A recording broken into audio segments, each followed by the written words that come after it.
Hey guys, welcome back to the channel. I'm Luke, a former investment banker and CFA charter holder, having passed all three of the CFA exams at the first attempt. And today we're going to discuss how you should structure your study and revision timetable to prepare for the CFA Level I exam in a 3-month window. Ideally, you'd have 6, 9, 12 months, but realistically, I know a lot of candidates are in a position where they want to study towards the exam in as little time as possible, so a lot of candidates start prepping around 3 months out. And I do think with the right plan, the right structure, 3 months is just enough to get prepared for the Level I exam. If you're consistent, if you're dedicated, you should have enough time to get through everything, build exam confidence, and pass the exam. In this video, I'm going to break down exactly how you should prepare for the Level I exam. If you have 3 months to study, I'm going to go through it on a week-by-week basis so you know exactly what topics you need to cover, what you need to be doing during your revision schedule, just so you know exactly how to get prepared. If you've got 3 months to study, it's certainly doable, but you do need to be pragmatic, realistic, and focused, and stick to a plan because you haven't got bags of time. So you do need to be really disciplined with your study approach to make sure you can get yourself ready and give yourself the best chance of passing the Level I paper. Cool, so when it comes to your first month of preparing for the Level I exam, your objective here is to cover, I would say, around 50 to 60% of the curriculum. You want to gain a basic understanding of the key topic areas, so those topic areas that carry the largest weight in the CFA Level I exam. That's really what you want to do here. So you want to be focusing on topic areas like financial reporting and analysis, which comprises around 13 to 17% of the Level I exam, quant, which is around 10%, and equities, which is again around 10%. So you want to be getting through those big chunky topic areas in your first few weeks because those are going to be some of the most challenging areas, but also they're going to be the most voluminous. So you want to get those out of the way early. So week 1, I would start with quantitative methods because quant comes up across the syllabus. So that should be your first week. And then over the courses of week 2 and week 3, you get through accounting. So accounting is the largest area of the Level I syllabus. So you want to split that into 2 weeks to give yourself enough time to cover it and go into enough depth. So that will be your second and third weeks. And then fourth week will be equities. So that's your weekly structure for month 1. Like I said, you want to be aiming to get through around half of the syllabus. You're not going to know it inside out within those 4 weeks, but you want to get a decent footholding and understanding of those topic areas. Regardless if you're just using the curriculum or you're using a third-party prep provider, you want to get through all of the notes in the textbooks. You want to be doing end of chapter questions, at least 20 to 30 practice problems per reading. And I would aim to study around 2 hours on weekdays if you've got a full-time job, and then 4 to 5 hours on weekends. And you should be aiming to get through around 80 to 100 hours of study within your first month. You want to be focusing on understanding the concepts as well as memorizing a lot of the facts and information that you'll come across in these topics. Start making flashcards and learning formulas straight away from day 1. You need to be preparing all of your revision material now because you've only got 3 months. So you need to be learning but also accumulating your revision collateral from day 1. And yeah, get into the habit of question practice. Do 20 to 30 practice problems after each reading just so you can get a bit of an idea as to how each of these topics are going to be tested in the actual Level I exam. And then we move on to month 2. Month 2 is where you're going to deepen your knowledge and complete the syllabus. So you're going to get through the remaining topics except ethics. And you've got to follow the exact same weekly structure. So you've got fixed income on week 5. Fixed income, again, is one of the more challenging areas of the syllabus, but it comes after quant and accounting and equities.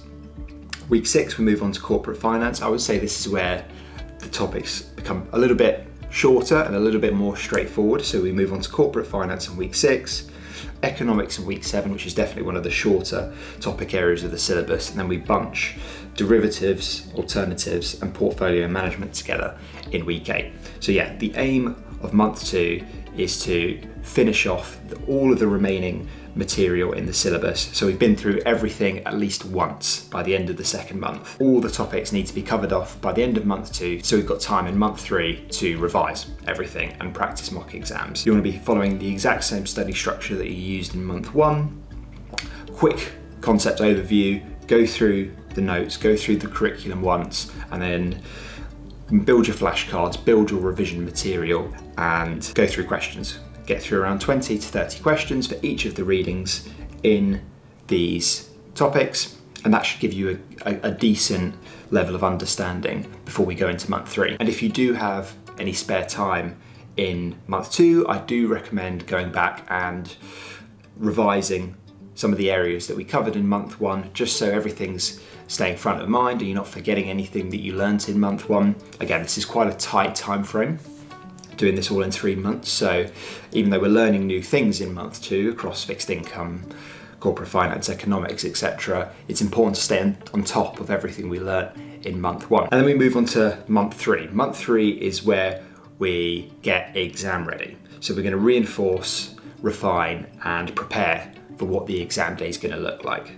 So we start off by doing ethics. We always leave ethics till last in our CFA exams, not because it's not important, it's actually the opposite. It's probably the most important topic area in the syllabus. So we leave it till last, so we go heavy on it and really get comfortable with the ethics material and keep it as fresh as possible before we walk into the exam. It's such an important area of the level 1 syllabus that we need to keep it front of mind. So we leave it till the end, but that doesn't mean we skim over it or neglect it. We're really going to go deep in week 9 and learn as much of the ethical principles as we possibly can. Week 10, we do a final review of the high weight topic areas. So this is where we're going to revise all of the key topics. So accounting, quant, fixed income. This is going to be our revision week. So we're going to go through all of our revision material, our flashcards, and try and revise as much as we possibly can. This is going to be quite a heavy week where we're going to do a lot of work, but we need to make sure we're comfortable with all of the key important topic areas that are going to be tested heavily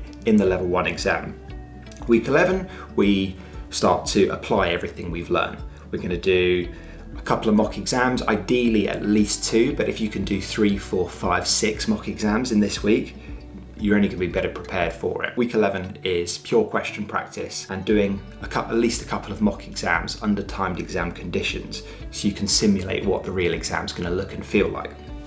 So yeah, when you do mock exams, you take the answers at the end and you go through everything you got wrong, going back through the topic areas and identifying weak areas on the back of your results. So if you underperformed in, say, corporate finance, you'll know that you need to spend time going through the corporate finance section of the material again and getting more comfortable with it.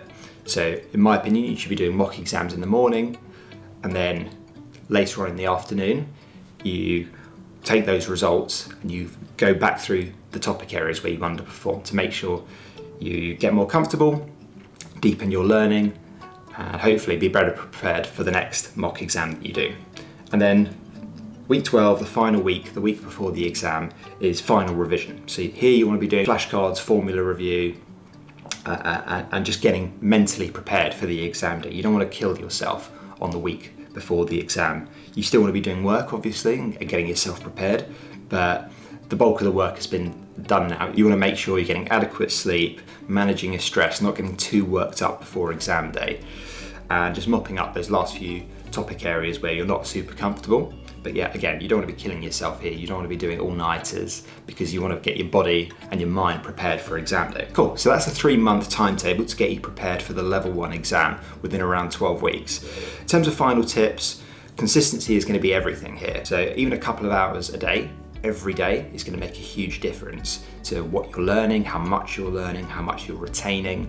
So you don't want to be doing short bursts once or twice a week. You want to be doing 2 to 3 hours every day, and don't kill yourself in the week before the exam, because you don't just need to be mentally ready, you need to be physically ready to take on this exam. So you need to take care of yourself during this 3-month window, because 3 months is still a long time.